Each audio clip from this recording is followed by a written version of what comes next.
Hello, जय हिंद, नमस्कार दोस्तों। आप सभी का स्वागत है आपके अपने YouTube channel mission target classes में। आज के इस क्लास में हम आरआरबी एनटीपीसी सीबीटी 1 एग्जाम 2025 के लिए बहुत ही इंपॉर्टेंट क्वेश्चन पेपर लेकर आए हैं। और मेरे भाई, इस क्वेश्चन पेपर के अंदर हमने उन्हीं क्वेश्चनों को कवर किया है जो क्वेश्चन आपके आरआरबी एनटीपीसी सीबीटी 1 एग्जाम 2025 के लिए इंपॉर्टेंट रहेंगे। और मेरे भाई, आपके एग्जाम के मात्र 9 दिन शेष बचे हुए हैं, इसलिए इस क्वेश्चन पेपर को आपको कंप्लीट देखना है। और इस क्वेश्चन पेपर के एंड में आपको बताना है कि आपके टोटल कितने क्वेश्चन है सही होते हैं। और यदि आप हमारे इस यूट्यूब चैनल से पहली बार जुड़े हैं तो इस यूट्यूब चैनल को कर लीजिए सब्सक्राइब और बेल आइकन को प्रेस करना, ताकि ऐसी शानदार क्लास का नोटिफिकेशन आपको सबसे पहले देखने को मिले। तो चलिए शुरू करते हैं आज के इस क्वेश्चन पेपर को बिना देरी के। पहला प्रश्न है आप सभी के सामने, नीचे दिए गए विकल्पों में से संबंधित संख्या को चुनिए। यानी कि यह पहला प्रश्न आप सभी के सामने नंबर एनालॉजी से संबंधित प्रश्न दिया गया है। और आपसे पूछा गया है कि जिस प्रकार से 11 का संबंध है 22 के साथ में, उसी प्रकार से 13 का संबंध किस संख्या के साथ में होगा। तो मेरे भाई, इस टाइप के प्रश्न को आप एग्जाम में देखते ही फटाफट से कैसे सोल्व करेंगे, तो वो देखिए जब भी इस टाइप का प्रश्न आपको एग्जाम में दिया जाए तो आपको क्या करना है। सबसे पहले तो आपको यहां पर पता लगाना है कि 11 का संबंध यहां पर 22 के साथ में कैसे है। तो मेरे भाई, यहां पर देखिए 11 से यहां पर 22 बनाने के लिए क्या किया गया है। सबसे पहले तो 11 की दोनों संख्याओं को आपस में जोड़ा गया है। तो यहां पर देखिए, यदि हम 11 की दोनों संख्याओं को आपस में जोड़ देंगे तो यहां पर बन जाएगा 2। अब 2 से 22 बनाने के लिए क्या किया गया है, इस 2 का गुणा किया गया है इसी 11 के साथ में। तो मेरे भाई, यहां पर देखिए, यदि हम 2 का गुणा 11 के साथ में कर देंगे तो यहां पर बन जाएगा 11 दुआ के 22। और ध्यान से देखिए 22 यहां पर आप सभी के सामने दिया गया है। अब हम भी क्या काम करेंगे, यही सेम लॉजिक लगाएंगे इस 13 के अंदर है, और इस 13 से इस प्रश्न चिन्ह की वैल्यू ज्ञात करेंगे। तो करेंगे क्या, सबसे पहले तो इस 13 के दोनों संख्याओं को आपस में जोड़ लेंगे। तो मेरे भाई, यहां पर देखिए, यदि हम 13 की दोनों संख्याओं को आपस में जोड़ लेंगे तो यहां पर 1 और 3 मिलकर बन जाएगा 4। और इस 4 का भी हम क्या कर देंगे, इस 13 के साथ में गुणा कर देंगे। तो मेरे भाई, यहां पर देखिए, यदि हम 13 का गुणा 4 के साथ में कर देंगे तो यहां पर बन जाएगा 13 चौके 52। यानी कि इस प्रश्न चिन्ह के स्थान पर संख्या भरी जाएगी 52। अब हमें देखना है कि संख्या 52 किसी ऑप्शन में है। तो हाँ सर, संख्या 52 हमें दी गई है ऑप्शन बी के अंदर है। तो पहले प्रश्न के अंदर ऑप्शन बी हो जाएगा सभी का करेक्ट आंसर है। तो उम्मीद करता हूं कि पहला प्रश्न आपको अच्छे से क्लियर हो गया होगा। और जब भी इस टाइप का प्रश्न आपको एग्जाम में दिया जाएगा तो आप फटाफट से सोल्व कर लेंगे। ठीक है, तो चलिए फिर अगला प्रश्न देखते हैं। दूसरा प्रश्न है आप सभी के सामने, भारतीय जनसंघ की स्थापना किसने की थी। मेरे भाई, मोस्ट इंपोर्टेंट प्रश्न है ये, तो जल्दी से बताइए इन चारों में से करेक्ट आंसर क्या होगा। आपसे पूछा गया है कि भारतीय जनसंघ की स्थापना किसने की थी। तो यहाँ पर देखिए इन चारों में से करेक्ट आंसर हो जाएगा सभी का ऑप्शन है बी, यानी कि भारतीय जनसंघ की स्थापना की थी श्यामा प्रसाद मुखर्जी ने। तो दूसरे प्रश्न के अंदर करेक्ट आंसर हो जाएगा सभी का ऑप्शन है बी। तो चलिए फिर अगला प्रश्न देखते हैं।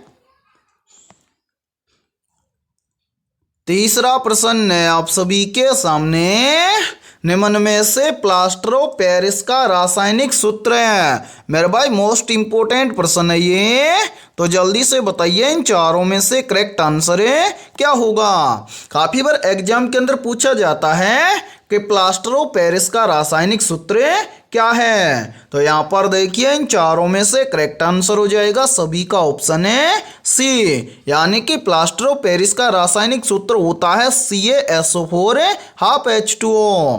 तो तीसरे प्रश्न के अंदर सभी का राइट आंसर हो जाएगा ऑप्शन है सी। और मेरे भाई यहाँ पर देखिए आप सभी के लिए बहुत ही इम्पोर्टेंट सूचना है। यदि आप पहली बार के अंदर आरआरबी एनटीपीसी सीबीटी1 एग्जाम 2025 को क्रैक करना चाहते हैं तो हमने आपके आरआरबी एनटीपीसी सीबीटी1 एग्जाम 2025 के लिए जीके जीएस साइंस कंप्यूटर और करंट अफेयर्स के लगभग 5000 प्लस मोस्ट इंपोर्टेंट क्वेश्चनों का मास्टर पीडीएफ सेट तैयार किया है। और जो भी अभ्यर्थी ये मास्टर पीडीएफ सेट लेना चाहता है वो हमारे इस व्हाट्सएप नंबर पर कांटेक्ट करके ले सकता है। और इस मास्टर पीडीएफ सेट की प्राइस हमने रखी है मात्र और मात्र 51 रुपये, यानी कि 51 रुपये की फीस के अंदर आपको मोस्ट इंपोर्टेंट 5000 प्लस क्वेश्चनों का पीडीएफ सेट दिया जाएगा।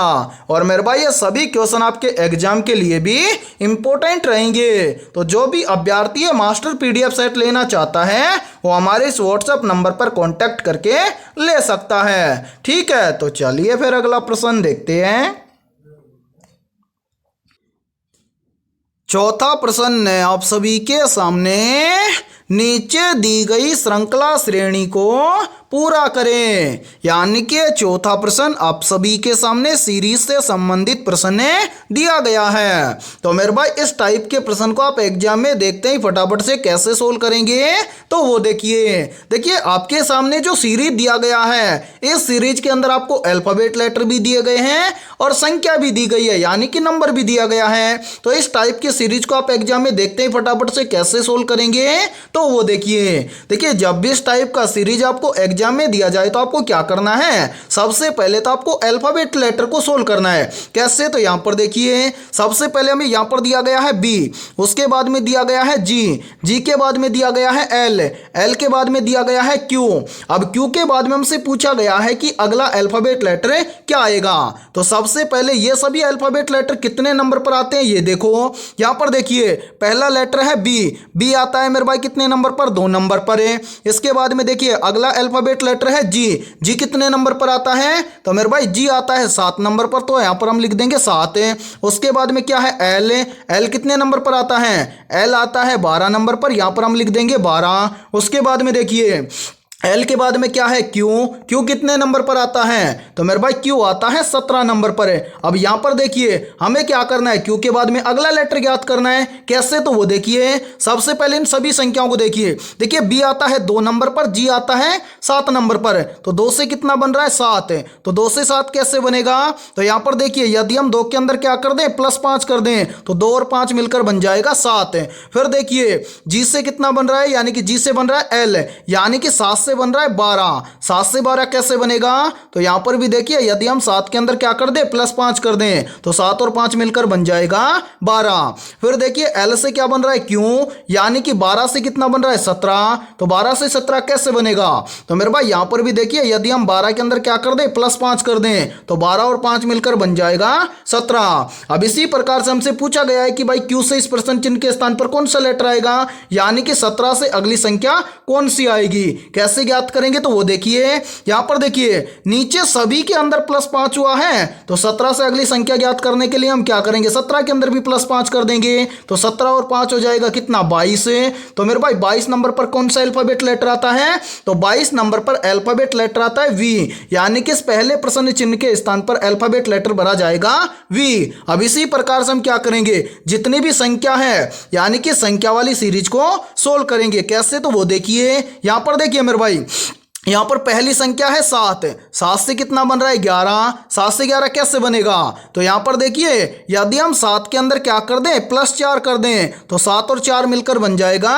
11। फिर देखिए 11 से कितना बन रहा है 15, तो 11 से 15 कैसे बनेगा, तो यहां पर भी देखिए यदि हम 11 के अंदर क्या करें +4 कर दें तो 11 और 4 मिलकर बन जाएगा 15। फिर देखिए 15 से कितना बन रहा है 19 है, तो 15 से 19 कैसे बनेगा, तो यहां पर भी देखिए यदि हम 15 के अंदर क्या कर दें +4 कर दें तो 15 और 4 मिलकर बन जाएगा 19 है। अब इसी प्रकार से हमसे क्या पूछा गया है कि 19 से इस प्रश्न चिन्ह के स्थान पर है कौन सी संख्या आएगी। तो मेरे भाई प्रश्न चिन्ह की वैल्यू ज्ञात करने से पहले यहाँ पर देखिए कौन कौन सी संख्या आई है, यानी कि 7 से 11 बना कैसे प्लस 4 करने से, 11 से 15 बना कैसे प्लस 4 करने से, 15 से 19 बना कैसे प्लस 4 करने से। तो 19 से अगली संख्या निकालने के लिए हम क्या कर देंगे, 19 के अंदर भी कर देंगे प्लस 4। तो मेरे भाई 19 और 4 मिलकर बन जाएगा 23, यानी कि दूसरे प्रश्न चिन्ह के स्थान पर संख्या भरी जाएगी 23। अब हमें देखना है V23 किसी ऑप्शन में है, तो हाँ सर V23 हमें दिया गया है ऑप्शन डी के अंदर है। तो चौथे प्रश्न के अंदर ऑप्शन डी हो जाएगा सभी का करेक्ट आंसर है। तो उम्मीद करता हूं कि यह चौथा प्रश्न भी आपको अच्छे से क्लियर हो गया होगा। और मेरे भाई इस प्रश्न को थोड़ा सा समझाने में टाइम लगा है, लेकिन जब भी अब इस टाइप का प्रश्न आपको एग्जाम में दिया जाएगा तो आप फटाफट से सोल्व कर लेंगे। ठीक है, तो चलिए फिर अगला प्रश्न देखते हैं। पांचवा प्रश्न है आप सभी के सामने, नीचे दिए गए विकल्पों में से संबंधित संख्या को चुनिए। यानी कि यहाँ पर आपसे पूछा गया है कि जिस प्रकार से 49 का संबंध है 172 के साथ में, उसी प्रकार से 95 का संबंध किस संख्या के साथ में होगा। तो मेरे भाई इस टाइप के प्रश्न को आप एग्जाम में देखते हैं फटाफट से कैसे सोल्व करेंगे, तो वो देखिए जब भी इस टाइप का प्रश्न आपको एग्जाम में दिया जाए तो आपको क्या करना है, सबसे पहले तो आपको यहां पर पता करना है कि 49 से यहां पर 172 कैसे बना है। यानी कि जिस प्रकार से 49 से 172 बना है, सेम उसी प्रकार से हम यहां पर बताएंगे कि 95 से इस प्रश्न चिन्ह के स्थान पर है कौन सी संख्या आएगी। तो मेरे भाई यहां पर इस प्रश्न को ध्यान से समझिए। इस प्रश्न को बहुत ही शानदार लॉजिक के आधार पर सोल्व किया गया है। अब किस लॉजिक के आधार पर सोल्व किया गया है तो वो देखिए। यहां पर देखिए मेरे भाई, यहां पर 49 से 172 बनाने के लिए क्या किया गया है, सबसे पहले यहां पर देखिए 49 किन किन संख्याओं से मिलकर बना है, तो 49 मिलकर बना है 4 और 9 से। तो यहां पर क्या किया गया है, इन दोनों संख्याओं को आपस में जोड़ा गया है। तो यहां पर देखिए 49 के दोनों संख्याओं को आपस में जोड़ देंगे तो 4 और 9 मिलकर बन जाएगा 13। अब 13 से 172 बनाने के लिए क्या किया गया है, इस 13 का यहां पर किया गया है स्क्वायर। 13 का स्क्वायर कितना होता है, तो मेरे भाई 13 का स्क्वायर होता है 169। और इस 169 के अंदर भी यहां पर क्या किया गया है, +3 करके यहां पर लिखा गया है 172। और ध्यान से देखिए 172 यहां पर आप सभी के सामने दिया गया है। अब हम भी क्या काम करेंगे, यही सेम लॉजिक लगाएंगे इस 95 के अंदर है, और इस 95 से इस प्रश्न चिन्ह की वैल्यू ज्ञात करेंगे। तो करेंगे क्या, सबसे पहले तो इस 49 की तरह इस 95 की दोनों संख्याओं को आपस में जोड़ लेंगे। तो मेरे भाई यहां पर देखिए 95 की दोनों संख्याओं को आपस में जोड़ लेंगे तो यहां पर देखिए 9 और 5 मिलकर बन जाएगा 14। अब यहां पर क्या कर देंगे, इस 14 का कर देंगे स्क्वायर। तो 14 का स्क्वायर कितना होता है, तो मेरे भाई 14 का स्क्वायर होता है कितना, 196। ठीक है, और इस 196 के अंदर हम क्या कर देंगे, +3 कर देंगे। तो 196 के अंदर +3 करेंगे तो यहां पर 196 और 3 मिलकर बन जाएगा 199। यानी कि इस प्रश्न चिन्ह के स्थान पर संख्या भरी जाएगी 199। अब हमें देखना है कि संख्या 199 किसी ऑप्शन में है, तो आंसर है संख्या 199 में दी गई है ऑप्शन ए के अंदर है। तो पांचवें प्रश्न के अंदर ऑप्शन ए हो जाएगा सभी का करेक्ट आंसर है। तो उम्मीद करता हूं कि ये पांचवा प्रश्न भी आपको अच्छे से क्लियर हो गया होगा। और जब भी इस टाइप का प्रश्न आपको एग्जाम में दिया जाएगा तो आप फटाफट से सोल्व कर लेंगे। ठीक है, तो चलिए फिर अगला प्रश्न देखते हैं। छठा प्रश्न है आप सभी के सामने, निम्न में से सेंट्रल रेलवे का कार्यालय कहाँ स्थित है। मोस्ट इंपोर्टेंट प्रश्न है ये, तो जल्दी से बताइए इन चारों में से करेक्ट आंसर क्या होगा? आपसे पूछा गया है कि निम्न में से सेंट्रल रेलवे का कार्यालय कहाँ स्थित है? तो यहाँ पर देखिए इन चारों में से करेक्ट आंसर हो जाएगा सभी का ऑप्शन है सी, यानी कि सेंट्रल रेलवे का कार्यालय मुंबई में स्थित है। तो छठे प्रश्न के अंदर करेक्ट आंसर हो जाएगा सभी का ऑप्शन है सी। तो चलिए फिर अगला प्रश्न देखते हैं। सातवां प्रश्न है आप सभी के सामने। खिलजी वंश के समय दक्षिण भारत में आक्रमण किसने किया था?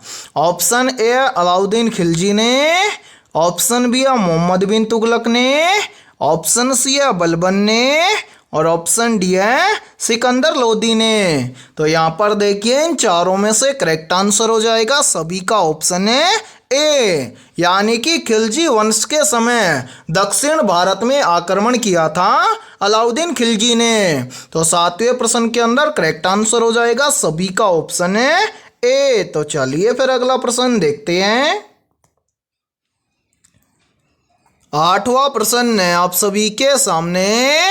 जहांगीर की रुचि सबसे अधिक किस कला में थी? ऑप्शन ए स्थापत्य कला में, ऑप्शन बी है चित्रकला में, ऑप्शन सी है उपरोक्त दोनों में, और ऑप्शन डी है इनमें से कोई नहीं। तो यहाँ पर देखिए इन चारों में से करेक्ट आंसर हो जाएगा सभी का ऑप्शन है बी, यानी कि जहांगीर की रुचि सबसे अधिक चित्रकला में थी। तो आठवें प्रश्न के अंदर करेक्ट आंसर हो जाएगा सभी का ऑप्शन है बी। तो चलिए फिर अगला प्रश्न देखते हैं।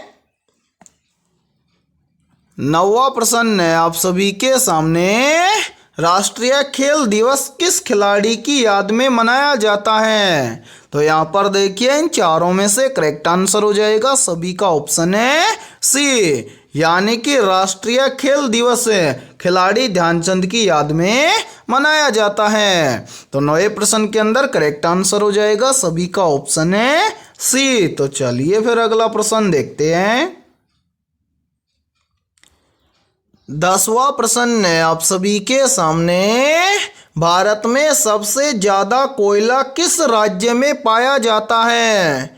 ऑप्शन ए झारखंड राज्य में, ऑप्शन बी है उड़ीसा राज्य में, ऑप्शन सी है छत्तीसगढ़ राज्य में, और ऑप्शन डी है पश्चिम बंगाल राज्य में। तो यहाँ पर देखिए इन चारों में से करेक्ट आंसर हो जाएगा सभी का ऑप्शन है ए, यानी कि भारत में सबसे ज्यादा कोयला पाया जाता है झारखंड राज्य में। तो 10वें प्रश्न के अंदर करेक्ट आंसर हो जाएगा सभी का ऑप्शन है ए।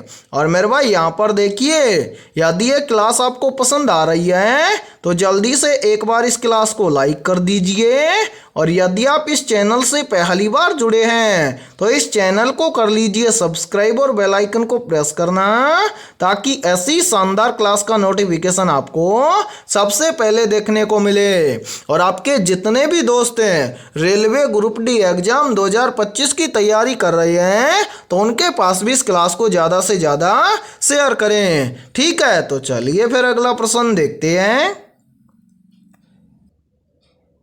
11वां प्रश्न है आप सभी के सामने। मराठा साम्राज्य की नींव किसने रखी थी? तो जल्दी से बताइए इन चारों में से करेक्ट आंसर क्या होगा। आपसे पूछा गया है कि मराठा साम्राज्य की नींव किसने रखी थी। तो यहाँ पर देखिए इन चारों में से करेक्ट आंसर हो जाएगा सभी का ऑप्शन है सी, यानी कि मराठा साम्राज्य की नींव रखी थी शिवाजी ने। तो 11वें प्रश्न के अंदर करेक्ट आंसर हो जाएगा सभी का ऑप्शन है सी। तो चलिए फिर अगला प्रश्न देखते हैं। 12वां प्रश्न है आप सभी के सामने। कौन सा विटामिन वसा में घुलनशील नहीं होता है? ऑप्शन ए है विटामिन ए, ऑप्शन बी है विटामिन बी, ऑप्शन सी है विटामिन डी, और ऑप्शन डी है विटामिन ई। तो यहाँ पर देखिए इन चारों में से करेक्ट आंसर हो जाएगा सभी का ऑप्शन है बी, यानी कि विटामिन बी वसा में घुलनशील नहीं होता है। तो 12वें प्रश्न के अंदर करेक्ट आंसर हो जाएगा सभी का ऑप्शन है बी। तो चलिए फिर अगला प्रश्न देखते हैं। 13वां प्रश्न है आप सभी के सामने। कंप्यूटर में डिलीट की गई फाइल कहाँ जाती है? ऑप्शन ए है कीबोर्ड में, ऑप्शन बी है रैम मेमोरी में, ऑप्शन सी है रिसाइकल बिन में और ऑप्शन डी है हार्ड डिस्क में। तो यहाँ पर देखिए इन चारों में से करेक्ट आंसर हो जाएगा सभी का ऑप्शन है सी, यानी कि कंप्यूटर में डिलीट की गई फाइल कहाँ जाती है? तो मेरे भाई कंप्यूटर में डिलीट की गई फाइल जाती है रिसाइकल बिन में। तो 13वें प्रश्न के अंदर करेक्ट आंसर हो जाएगा सभी का ऑप्शन है सी। तो चलिए फिर अगला प्रश्न देखते हैं। 14वां प्रश्न है आप सभी के सामने, जलीकट्टू किस राज्य का प्रसिद्ध खेल है? ऑप्शन ए है कर्नाटक राज्य का, ऑप्शन बी है तमिलनाडु राज्य का, ऑप्शन सी है असम राज्य का और ऑप्शन डी है ओडिशा राज्य का। तो जल्दी से बताइए इन चारों में से करेक्ट आंसर है क्या होगा? आपसे पूछा गया है कि जलीकट्टू किस राज्य का प्रसिद्ध खेल है। तो यहाँ पर देखिए इन चारों में से करेक्ट आंसर हो जाएगा सभी का ऑप्शन है बी, यानी कि जलीकट्टू तमिलनाडु राज्य का प्रसिद्ध खेल है। तो 14वें प्रश्न के अंदर करेक्ट आंसर हो जाएगा सभी का ऑप्शन है बी। तो चलिए फिर अगला प्रश्न देखते हैं। 15वां प्रश्न है आप सभी के सामने, बीसीजी टीका किस रोग से सुरक्षा देता है? ऑप्शन ए पोलियो रोग से, ऑप्शन बी है मलेरिया रोग से, ऑप्शन सी है टीबी रोग से और ऑप्शन डी है खसरा रोग से। तो यहाँ पर देखिए इन चारों में से करेक्ट आंसर हो जाएगा सभी का ऑप्शन है सी, यानी कि बीसीजी का टीका टीबी रोग में सुरक्षा देता है। तो 15वें प्रश्न के अंदर करेक्ट आंसर हो जाएगा सभी का ऑप्शन है सी। तो चलिए फिर अगला प्रश्न देखते हैं। 16वां प्रश्न है आप सभी के सामने, कैल्शियम की कमी से कौन सा रोग होता है? तो जल्दी से बताइए इन चारों में से करेक्ट आंसर है क्या होगा? आपसे पूछा गया है कि कैल्शियम की कमी से कौन सा रोग होता है। तो यहाँ पर देखिए इन चारों में से करेक्ट आंसर हो जाएगा सभी का ऑप्शन है ए, यानी कि कैल्शियम की कमी से रिकेट्स नामक रोग होता है। तो 16वें प्रश्न के अंदर करेक्ट आंसर हो जाएगा सभी का ऑप्शन है ए। और मेरे भाई यहाँ पर देखिए आप सभी को एक प्रश्न का आंसर कमेंट सेक्शन के अंदर कमेंट करके बताना है कि जो ये रिकेट्स रोग है ये किस विटामिन की कमी से होता है। ठीक है, तो चलिए फिर अगला प्रश्न देखते हैं। 17वां प्रश्न है आप सभी के सामने, निम्न में से कच्छ कारण किस राज्य में स्थित है? ऑप्शन ए राजस्थान राज्य में, ऑप्शन बी है गुजरात राज्य में, ऑप्शन सी है पंजाब राज्य में और ऑप्शन डी है महाराष्ट्र राज्य में। तो यहाँ पर देखिए इन चारों में से करेक्ट आंसर हो जाएगा सभी का ऑप्शन है बी, यानी कि कच्छ कारण गुजरात राज्य में स्थित है। तो 17वें प्रश्न के अंदर करेक्ट आंसर हो जाएगा सभी का ऑप्शन है बी। तो चलिए फिर अगला प्रश्न देखते हैं। 18वां प्रश्न है आप सभी के सामने, ब्रह्मपुत्र नदी को तिब्बत में किस नाम से जाना जाता है? ऑप्शन ए दियांग नदी के नाम से, ऑप्शन बी हुगली नदी के नाम से, ऑप्शन सी सांगपो नदी के नाम से और ऑप्शन डी है मानस नदी के नाम से। तो यहाँ पर देखिए इन चारों में से करेक्ट आंसर हो जाएगा सभी का ऑप्शन है सी, यानी कि ब्रह्मपुत्र नदी को तिब्बत में सांगपो नदी के नाम से जाना जाता है। तो 18वें प्रश्न के अंदर करेक्ट आंसर हो जाएगा सभी का ऑप्शन है सी। तो चलिए फिर अगला प्रश्न देखते हैं। 19वां प्रश्न है आप सभी के सामने, स्वतंत्रता संग्राम के दौरान इंकलाब जिंदाबाद का नारा किसने दिया था? तो जल्दी से बताइए इन चारों में से करेक्ट आंसर है क्या होगा? आपसे पूछा गया है कि स्वतंत्रता संग्राम के दौरान इंकलाब जिंदाबाद का नारा किसने दिया था? तो यहाँ पर देखिए इन चारों में से करेक्ट आंसर हो जाएगा सभी का ऑप्शन है बी, यानी कि स्वतंत्रता संग्राम के दौरान इंकलाब जिंदाबाद का नारा दिया था भगत सिंह ने। तो 19वें प्रश्न के अंदर करेक्ट आंसर हो जाएगा सभी सभी का ऑप्शन है बी। और मेरे भाई यहाँ पर देखिए आप सभी के लिए बहुत ही इंपॉर्टेंट सूचना है। यदि आप पहली बार के अंदर आरआरबी एनटीपीसी सीबीटी1 एग्जाम 2025 को क्रैक करना चाहते हैं तो हमने आपके आरआरबी एनटीपीसी सीबीटी1 एग्जाम 2025 के लिए जीके जीएस साइंस कंप्यूटर और करंट अफेयर्स के लगभग 5000 प्लस मोस्ट इंपोर्टेंट क्वेश्चनों का मास्टर पीडीएफ सेट तैयार किया है। और जो भी अभ्यर्थी ये मास्टर पीडीएफ सेट लेना चाहता है वो हमारे इस व्हाट्सएप नंबर पर कांटेक्ट करके ले सकता है। और इस मास्टर पीडीएफ सेट की प्राइस हमने रखी है मात्र और मात्र 51 रुपये, यानी कि 51 रुपये की फीस के अंदर आपको मोस्ट इंपोर्टेंट 5000 प्लस क्वेश्चनों का पीडीएफ सेट दिया जाएगा।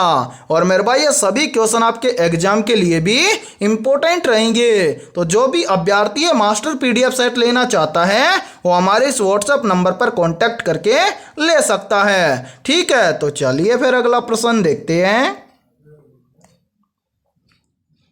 20वां प्रश्न है आप सभी के सामने।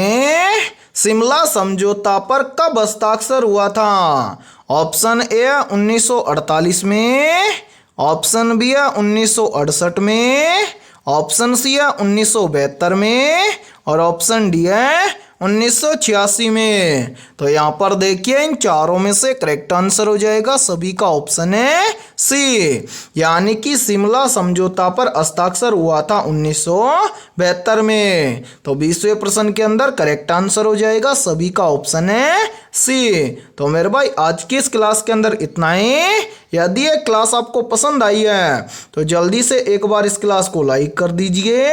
और यदि आप इस चैनल से पहली बार जुड़े हैं तो इस चैनल को कर लीजिए सब्सक्राइब और बेल आइकन को प्रेस करना, ताकि ऐसी शानदार क्लास का नोटिफिकेशन आपको सबसे पहले देखने को मिले। और आज की इस क्लास के अंदर हमने 20 बहुत ही इंपॉर्टेंट क्वेश्चन करवाए हैं। इन 20 में से आपके कितने क्वेश्चन सही हुए हैं सभी को कमेंट सेक्शन के अंदर कमेंट करके बताना है। और जिन भी अभ्यर्थियों के इन 20 में से लगभग 17 प्लस क्वेश्चन सही हुए हैं तो समझना उनकी तैयारी बेहतर है। तो फिर मिलते हैं ऐसे ही बेहतरीन क्वेश्चनों के साथ सुबह 7 बजे।